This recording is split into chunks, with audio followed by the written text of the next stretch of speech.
नमस्कार. माहिती जवळची या यूट्यूब चॅनलवर स्वागत आहे. या व्हिडिओमध्ये मी तुम्हाला मुख्यमंत्री माझी लाडकी बहीण योजनेचा फॉर्म अप्रूव्ह झाला पण मोबाईलवर मेसेज नाही आला असेल तर काय करायचं सांगणार आहे. व्हिडिओ शेवटपर्यंत पहा तरच तुम्हाला माहिती समजेल. आता आपण वळूया व्हिडिओकडे. मुख्यमंत्री माझी लाडकी बहीण योजनेचे फॉर्म अनेक जणांचे अप्रूव्ह झाले आहेत आणि फॉर्म अप्रूव्ह झाल्यावर आपण जो मोबाईल नंबर दिला आहे त्या नंबरवर सरकारकडून फॉर्म अप्रूव्ह झाल्याचा SMS येतो. पण काही जणांना फॉर्म अप्रूव्ह होऊनही मेसेज आला नाही. त्यामुळे प्रश्न निर्माण झाला आहे की फॉर्म अप्रूव्ह होऊनही मेसेज का आला नाही.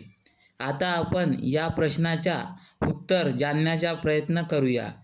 तुमचा फॉर्म अप्रूव्ह झाला पण तुम्हाला मेसेज आला नाही याचा कारण तुम्ही अगोदर हे निश्चित करून घ्या की तुम्ही फॉर्म सबमिट करताना जो मोबाईल नंबर दिला होता व फॉर्म सबमिट केल्यावर ज्या नंबरवर OTP आला तो नंबर व त्या नंबरची इनकमिंग सुरू आहे का आणि तो नंबर तुमच्या जवळ आहे का तपासून घ्या. जर मोबाईल नंबरशी संबंधित सर्व गोष्टी बरोबर असतील तर आता आपण पुढे जाऊया. तुमचा फॉर्म अप्रूव्ह झाला आहे तर कधीकधी सर्व्हरच्या काही टेक्निकल कारणांमुळे तुम्हाला सरकारकडून अप्रूव्ह झाल्याचा मेसेज येऊ शकला नसेल. तुम्ही एकदा पूर्णपणे तपासून घ्या तुमचा फॉर्म अप्रूव्ह झाला आहे की नाही.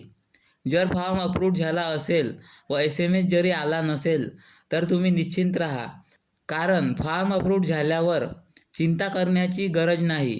काही कारणांमुळे तुम्हाला मेसेज येऊ शकला नसेल आणि पुन्हा जर तुम्हाला मुख्यमंत्री माझी लाडकी बहीण योजनेच्या फॉर्मबद्दल काही समस्या येत असतील तर तुम्ही तुमच्या गाव शहरच्या जवळच्या अंगणवाडी सेविकेशी किंवा ग्रामपंचायत, नगरपंचायत, नगरपरिषदमध्ये या योजनेबद्दल सेवा केंद्र सुरू केलेले आहेत. तेथे जाऊन तुम्ही त्यांना आपल्या समस्या सांगू शकता.